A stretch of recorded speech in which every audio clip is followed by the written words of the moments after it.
Deus, nosso Pai, de amor e bondade, estamos aqui, mais uma vez, reunidos, embora à distância, no modelo virtual, porém, mais uma vez em busca dos ensinamentos, em busca de fazermos algumas reflexões acerca de mais uma lição do Evangelho.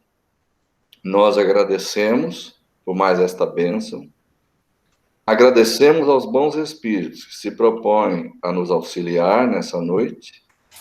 Rogamos ao Senhor derramar sobre todos nós as bênçãos que nós precisamos e que possamos aqui, neste encontro, ter o melhor aproveitamento possível. Que assim seja.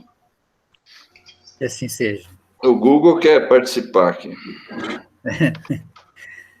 Bom, então, encerrando esse capítulo 18, tem mais um item a ser avaliado e depois uma instrução do Espírito, que é só uma, mas belíssima, que eu lembro até que eu encerrei uma aula, uma palestra, se não me engano, com a mensagem desse Espírito, que se titula Espírito Amigo. É muitos convidados, poucos os escolhidos. Isso é da vida, né? Os chamados. Muitos chamados. Então, o item que tem para fazer é muito se pedirá àquele que muito recebeu. Eu não estou vendo o slide. Não? Oh, meu Deus. Está do PowerPoint. Você também não vê, seu Nelson?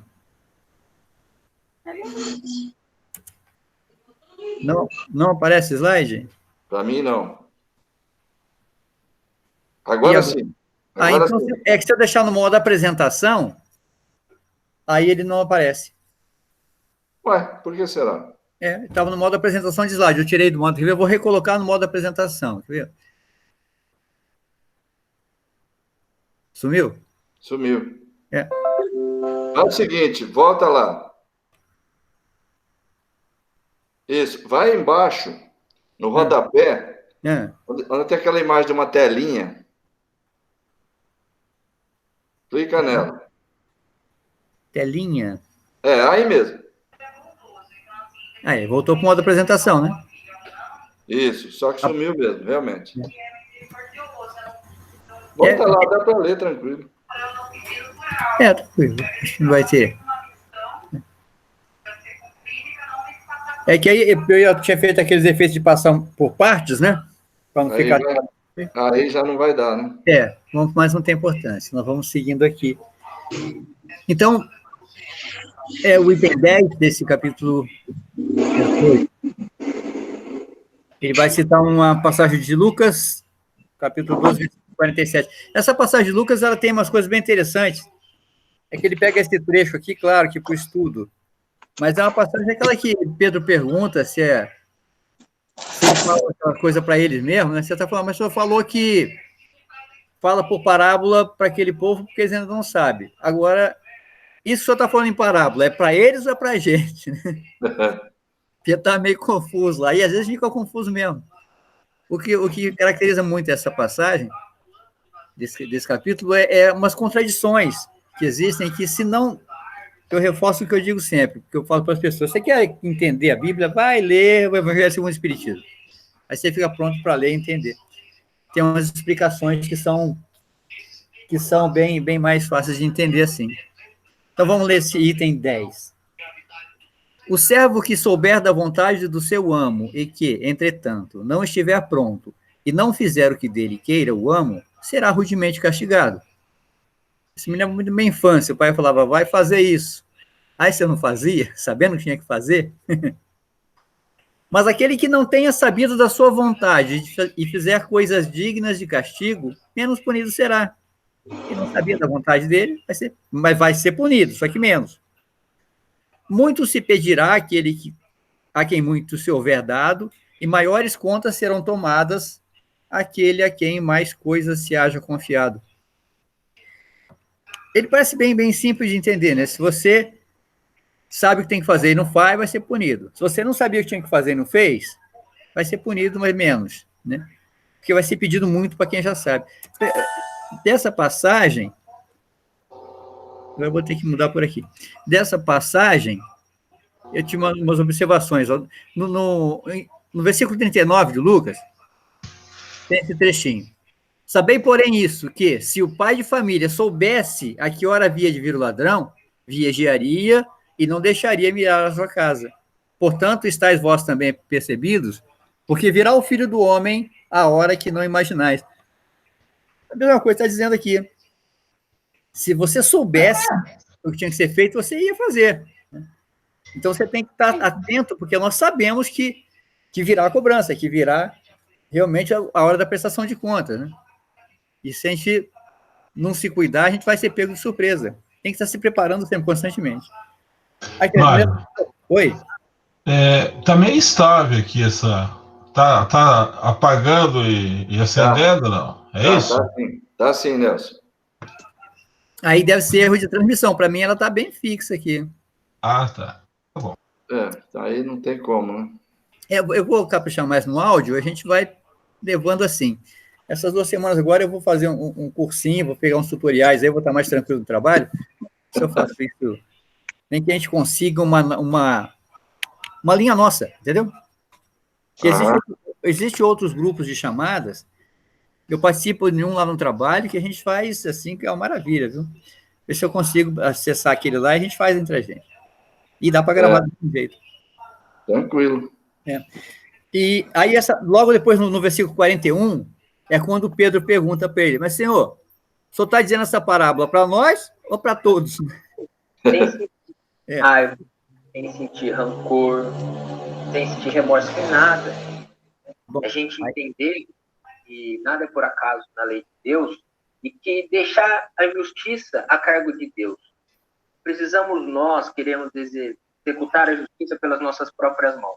Vamos deixar os órgãos competentes. Aqui na Terra, né, nós podemos... Só um minutinho. Esse é de alguém que está falando, da gente? Você... Eu pensei que era você. Não. E nada passa por ele. Então, entrou algum áudio aí. Pensei que fosse daí também. Não. O seu áudio está entrando aqui, porque seu celular está conectado aqui. Aí se você baixar um pouquinho, fica tranquilo. Boa, nessa altura está ótimo. Agora sumiu. Porque que acontece? Já foi um pouco mais alta, ela está no outro salão, né, na outra estudo do EAD, estava um pouco alta, interferiu. Aí, voltando a falar desse assunto, o que acontece? Quando perguntaram por que fala, Senhor, por parábolas, né? Perguntaram isso a Jesus. E fala, porque esse povo, a vocês foi dado conhecer. Está em Lucas ou Mateus 13. Ele vai falar, a vocês foi dado conhecer as coisas do Espírito, eles não. Então, sempre que Jesus falava, insisto, a referência daquele povo a quem Jesus falava era o Antigo Testamento. Ele está exatamente nessa linha limítrofe ali. Então, o povo olhava, mas pensava em Moisés, pensava em Elias, pensava em Abraão, nas figuras do Velho Testamento.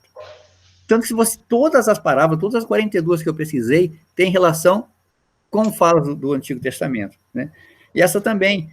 Mas aí Pedro fala, bom, se nós temos, a nós foi dado conhecer, ele está falando para esse povo aí como se fosse do Antigo Testamento, mas isso eu não me lembro de ter visto lá. Mas está também, que eu já achei lá, né? Ele fala, para quem você está falando, para nós ou para eles, né? Aí a resposta de Jesus para essa pergunta do Pedro, que é bem interessante. Ih, rapaz, o que eu fiz aqui?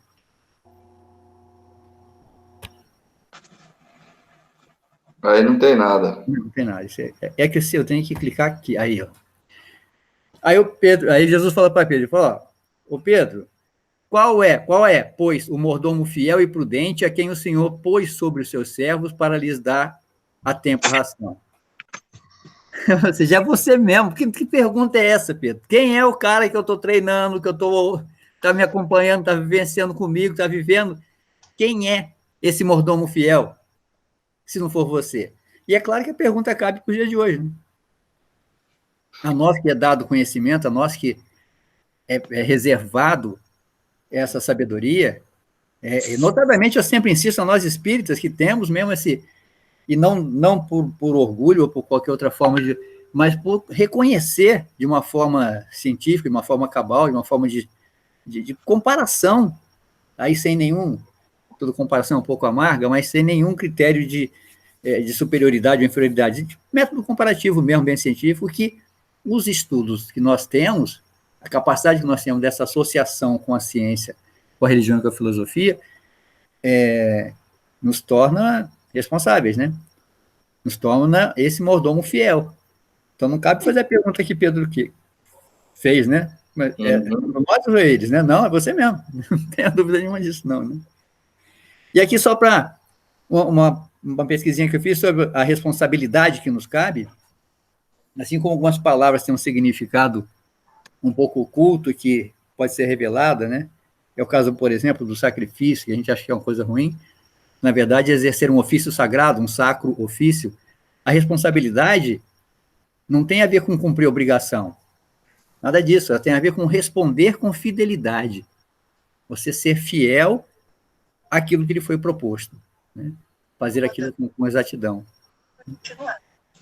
Oi? Então, em Tessalonicenses 5.2, tem essa passagem, porque Cristo era fantástico, né? Ele conhecia a lei perfeitamente.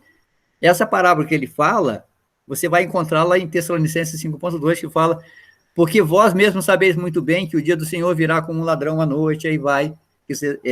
As parábolas que ele fazia, quem o ouvia sabia que ele estava falando, porque conhecia o Velho Testamento. Né?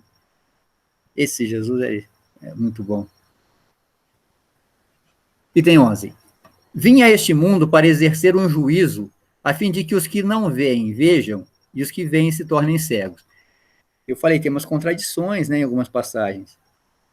Fazer um juízo, ok.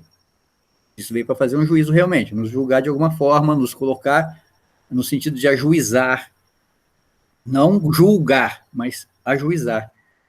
Tornar que aqueles que veem, vejam. Até aí está bem. Mas tornar cego os que veem, aí fica meio estranho de entender isso. Mas vai ser... Vai.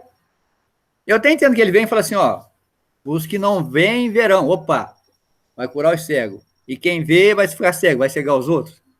Aí que eu falo que aquela escorregadela facílima de se dar quando lê qualquer texto espiritualista, de transpor isso para coisa material. Né? De forma nenhuma ele está falando de matéria, de tornar alguém cego, ou fazer alguém ver. Não está falando do seu olho, está falando do seu espírito, da sua mente, que não precisa de olho nenhum. E quando você morre, você não tem mais olho, você não tem mais órgão nenhum, é um espírito, né? Tudo em você é sentimento, é sensibilidade. Então, ele está falando da parte espiritual. Né? Então, não tem isso.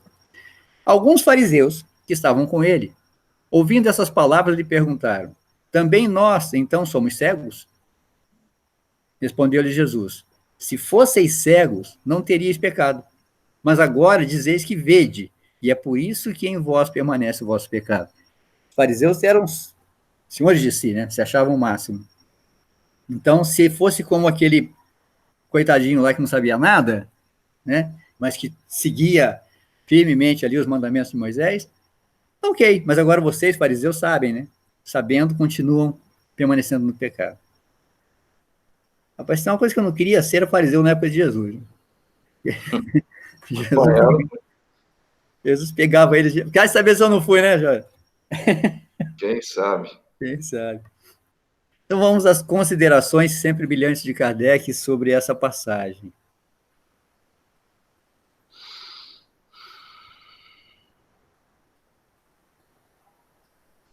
Não se pode desculpar... Opa, tem uma antes aqui. Acho que Tem uma antes. Duas antes, aliás. Duas. Uhum.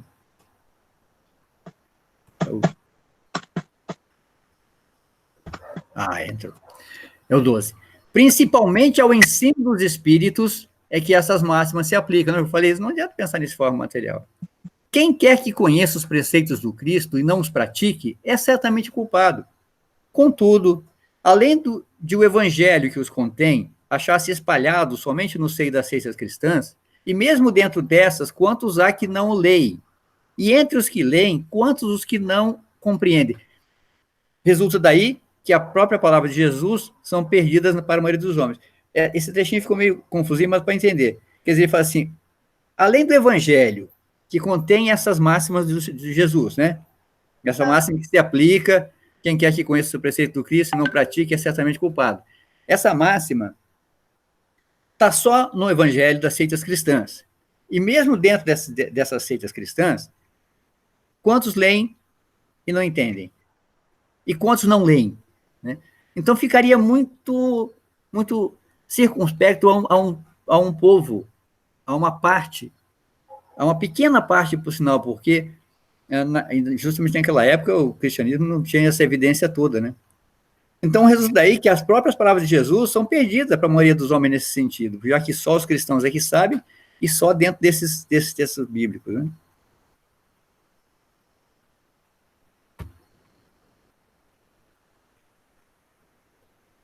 O ensino dos espíritos, reproduzindo essas máximas sob diferentes formas, desenvolvendo-as e comentando-as para pô-las ao alcance de todos, tem isso de particular, não é circunscrito. Claro, aí vem, de repente, o ensino dos espíritos, né, a partir de Kardec, que amplia isso. E mais, de diferente forma, desenvolve, comenta, põe ao alcance de todo mundo. Todos, letrados ou iletrados, crentes ou incrédulos, cristãos ou não, podem receber, pois, os que os espíritos lhe comunicam por toda parte. Nenhum dos que o recebem diretamente ou por intermédio de outrem pode pretextar ignorância. Então, se de alguma forma, a partir do conceito espírita, é para todo mundo. Letrado, iletrado, incrédulo, cristão ou não, porque o espiritismo não tem essas pechas, né? Que é mais comum em outras religiões, aí, novamente, fazendo umas comparações amargas, mas que tem gente que não jamais vai aceitar.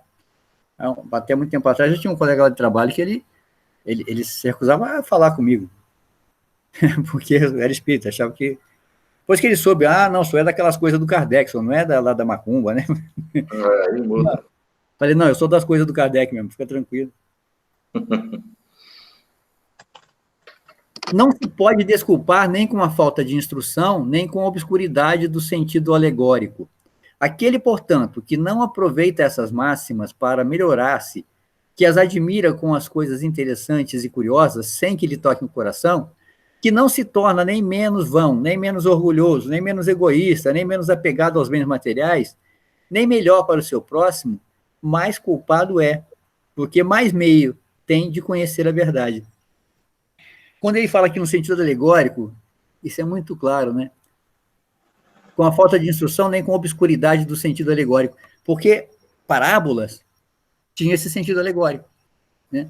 E às vezes a forma como era falada vira uma historinha. E se você ouvir isso como uma historinha, uma coisa interessante, curiosa, mas se isso não lhe tocar o coração, não te tornar menos egoísta, apegado, né, de bens materiais e tal, não vai adiantar nada, né? Vai ter... Você vai se tornar mais culpado ainda. Aí vem um recado para os médiuns, que sempre só para o coitado dos médiuns.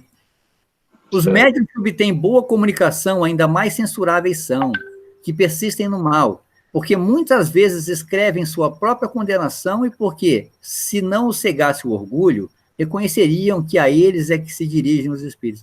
Eu imagino que o médium, e aí nessa hora a gente dá graças a Deus de não ser, né? Pode ter sido, ainda vai ter oportunidade, quem sabe, mas porque se uma comunicação vem através daquele médium, na última aula até eu brinquei, falei assim, uma coisa que me deixa assim, abismado e perplexo, essa capacidade de logística de Jesus, né? A logística dos espíritos, de estar no lugar certo, na hora certa, com a pessoa certa, os encontros marcados, para que haja uma expiação nesse sentido, uma prova naquele outro. É maravilhoso.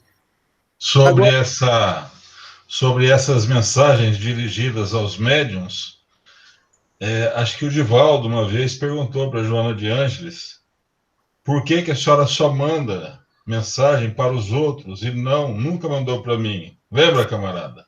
Oh. E aí ele fala assim, então leia aí uma mensagem. Para que você... Então as mensagens eram para ele, mas ele nunca pensou dessa maneira. Ela falou assim, tu publicas porque queres. Tu publicas porque queres. Então, problema, eu estou falando contigo. Agora, para vocês, uma saída psicológica até que a gente encontra para se comunicar, né? Ó, é contigo aí, ela mandou falar isso para vocês aí. Não é para mim, não, né? E isso aqui que eu imagino que seja assim, cada comunicação para um médium, se está vindo através daquele médium, numa sala que tinha, por exemplo, 3 ou 4, Não é por acaso, nada, absolutamente nada é por acaso no comando espiritual, né? Mas, em vez de tornarem para si, escrevem, aí bem o que o Divaldo falou, ou que leem escritas por outros, tem por única preocupação aplicá-las aos demais, confirmando assim essas palavras de Jesus. Vedes um argueiro no olho do vosso próximo e não vedes a trave que está no vosso. Isso a gente viu lá no capítulo 10, no item 9.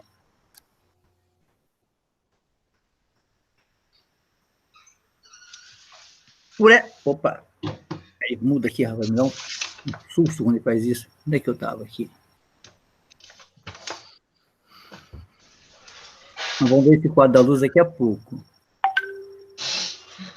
Por essa sentença, se fosseis cegos, não teríeis pecados. Quis Jesus significar que a culpabilidade está na razão das luzes que a criatura possua.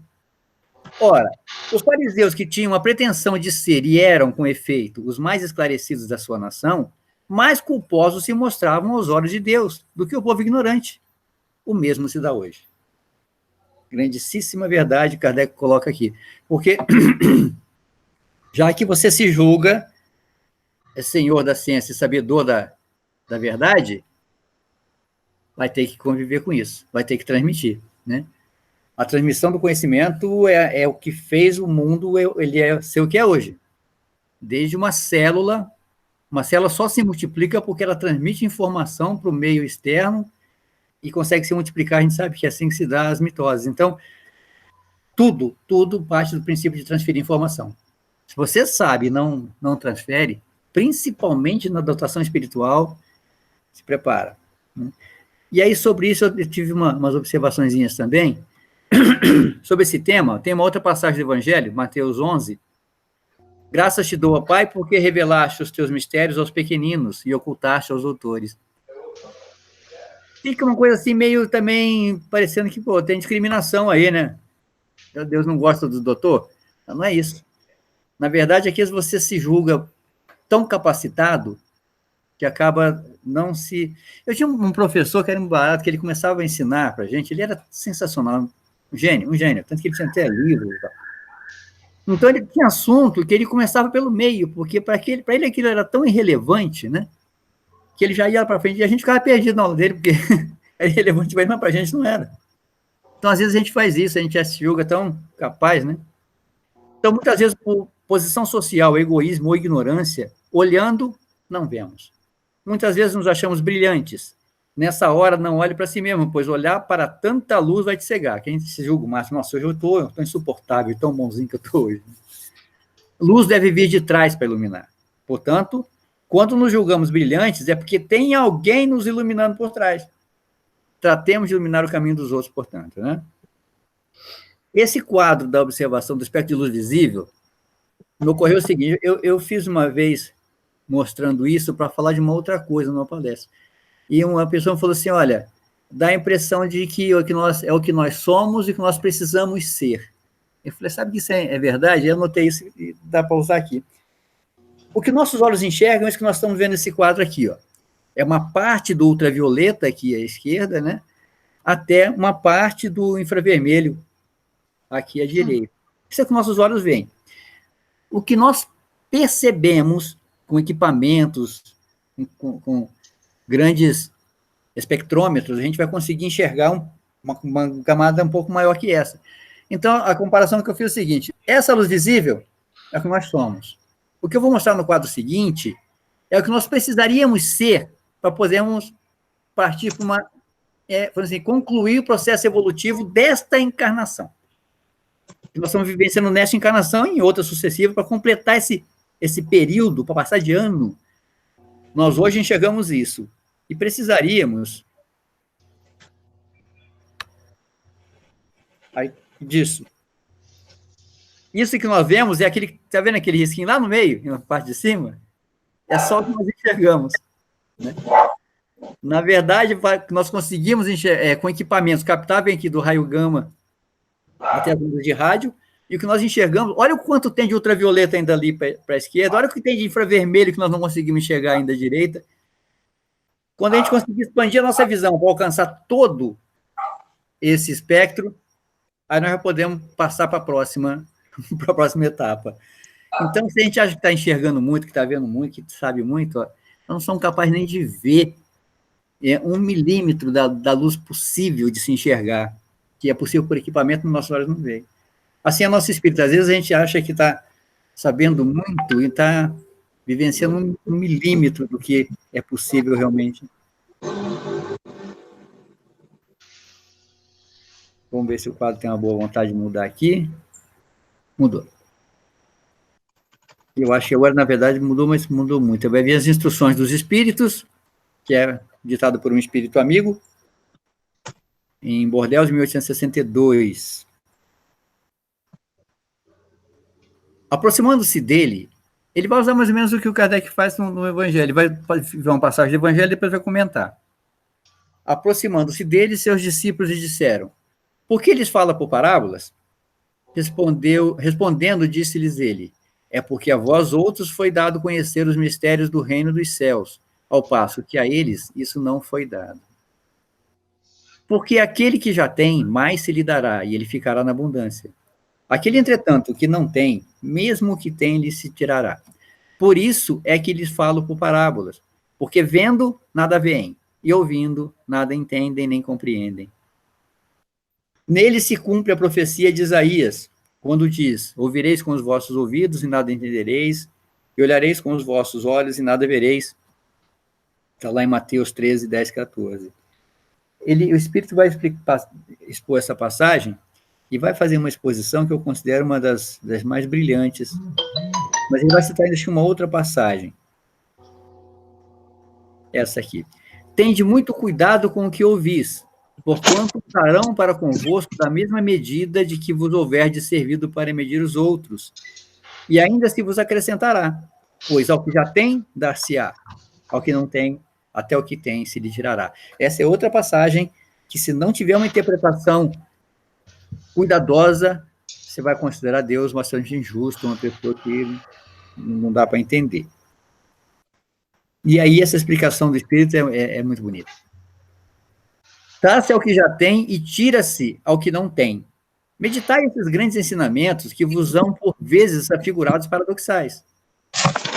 Aquele que recebeu, e é o que possui o sentido da palavra divina, recebeu unicamente porque tentou tornar-se digno dela, e porque o Senhor, em seu amor misericordioso, anima os esforços que tendem para o bem. Aturados, perseverantes, esses esforços atraem as graças do Senhor. São um imã que chama a si o que é progressivamente melhor, as graças copiosas que vos fazem fortes para galgar a montanha santa, em cujo cume está o repouso após o labor. É bem aquilo que a história que vocês contaram do Divaldo, né? Você está recebendo porque você está se tornando digno de receber, mas tem que se esforçar a cada instante para conseguir ser cada vez mais, que também ele poderá ser retirado, né?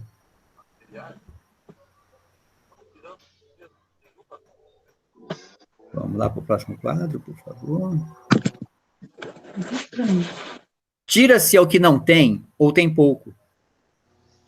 Tomar isso como uma antítese figurada. Deus não retira das suas criaturas o bem que se haja dignado de fazer-lhes. Homens cegos e surdos, abri as vossas inteligências e os vossos corações.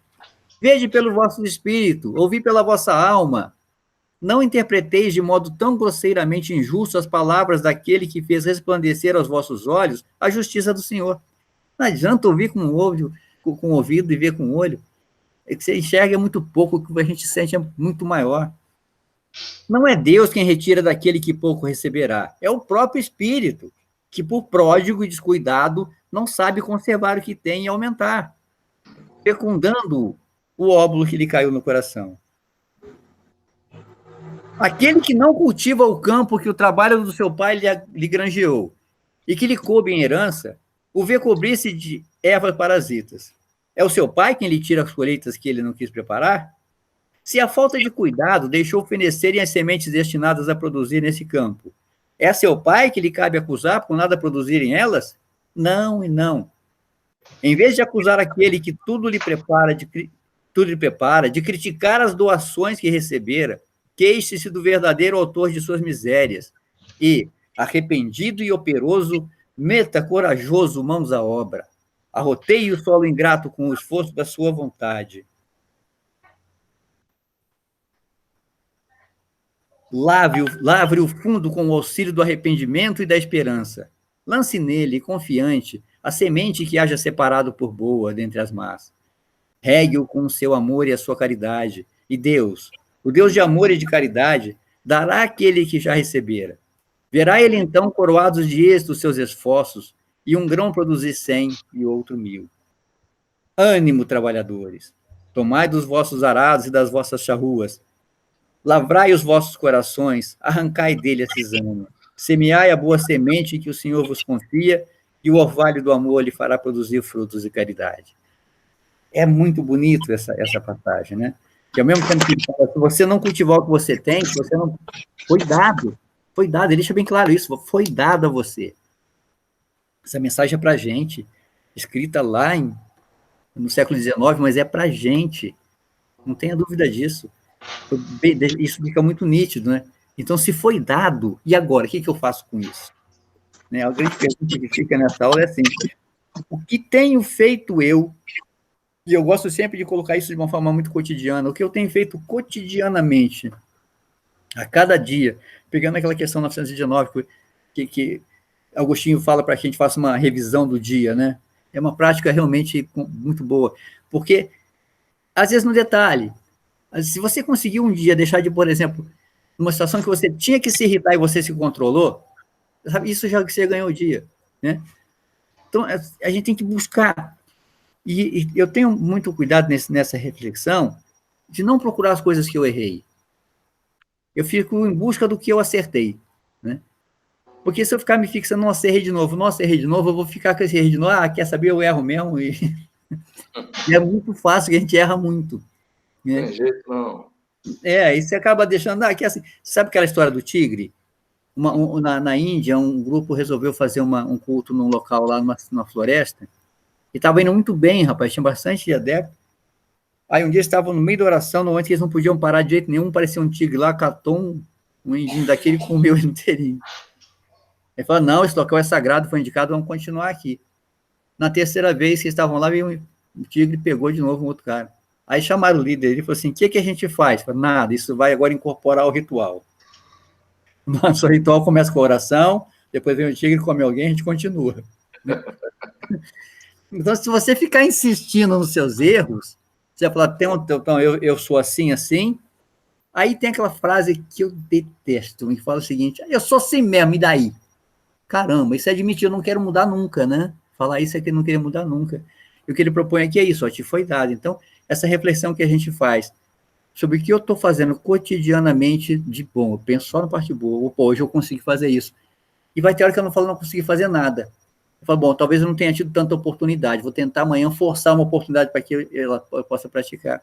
Assim, na coisa pequena, sabe? No desejar um bom dia mais sincero, não ser mecânico com as pessoas, não ser materialista. E aí, quando eu falo materialismo, eu estava pensando isso dia, não é você fazer, não é assim, não, eu sou desapegado, não ligo muito para carro novo, não ligo muito para coisas. Isso não é ser materialista, não, isso é ser um conformismo até. Você quer ver como uma situação que você pode se reverendar como materialista é quando você, até no tratamento das pessoas, se uma pessoa está bem ou mal vestida e você discriminar, isso é materialismo. Porque se ela está bem vestida, ela tem mais posses, então eu respeito mais. Ou tratar melhor o cara porque é o chefe, isso é materialismo. Porque você está colocando em uma posição hierárquica de superioridade, aí eu vou desprezar quem é inferior. Por quê? Porque aquela pessoa tem mais capacidades de posses. Então, diferenciar do que é material do que é espiritual. Porque ser materialista não é diferenciar de ter ou não ter apego à matéria, não é isso. Ser materialista é diferenciar se você consegue separar o que é material do que é espiritual. Então, quanto mais apegado ao espírito você tiver, menos você vai cometer esses pecados capitalistas, esses pecados materialistas, né? E aí você fazer uma reflexão diária com coisas muito pequenas, tratar bem as pessoas, tratar bem com quem você convive, ser sincero no desejo de um bom dia, de uma boa noite, ser amoroso com as pessoas de uma forma muito ampla, mas que te surpreenda às vezes. é uma prática cotidiana que vai fazer isso que ele está falando aqui, que eu acho maravilhoso, finalzinho, né? Tomai os vossos arados e das vossas charruas. Você pega as coisas que você já sabe, cara. Tu vai lá, força, tô com você, vamos nessa. Eu não consigo deixar de ver Jesus dando tapinha nas costas, falando, vai, rapaz, eu te criei, foi para isso. E aí dá um arrepio, uma vontade de realmente melhorar a cada dia. Escrito no século XIX, para que a gente vivencie hoje, e nos lembre, nos foi dado para que a gente amplie e repasse.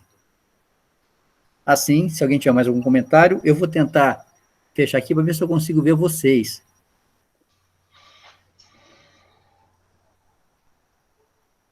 Agora eu os vejo. Não sei se vocês me veem, mas eu os vejo. Alguém quer comentar? Ele aí. Às vezes, com a câmera desligada, você não vê. Mas alguém tem algum comentário? Não. Bom, Mário, acho que ficou de bom tamanho. Uma boa apreciação. Isso, fica para a gente refletir. E a semana que vem, entra você, né, companheiro? Ou não, eu acho que é o Vasconcelos, né? Nosso Vasconcelos vai começar o 19, né? Ele não teve presente hoje aqui, mas com certeza é ele. Deve estar fazendo alguma palestra virtual. É possível. Ou se for bom desse negócio que nem eu, deve estar até agora tentando acessá-lo. Ver se entra no site. Ou é isso, né? A Meire mandando um oi aqui. Você está me ouvindo, Meire? Sim. Que bom. Você escreveu. Que bom que você está aí. Legal, oi. Eu estava pensando aqui, pessoal, quando é que a gente pode voltar a fazer direto lá do salão, hein? Rapaz. Isso mesmo. Porque se der para transmitir ao vivo de lá, né? A gente podia tentar, mas não sei, não vamos pensar numa data, né? Mais à frente, né? Acho que vai ter que ficar um pouquinho mais para frente aí, né? Tem algumas casas que retornaram, mas tem espaço, tem que ter um espaçamento entre os participantes, tem que ter um mundo de cuidado que... Não sei Máscara. Máscara. Eu falei, considerando o nosso público, né? Que já a maioria é do grupo de risco, assim. Não sei se eles iriam, né? Eu acho meio difícil. Tá, mas vamos ver se a gente, se Deus quiser, orar para que isso passe logo, para a gente possa poder voltar e praticar isso. Queridos, muito boa noite, muito obrigado, e até terça-feira, que Deus nos abençoe. Nelson, você vai não, mas o Severino faz a prece para encerrar, né, Nelson? Faço. Muito bom.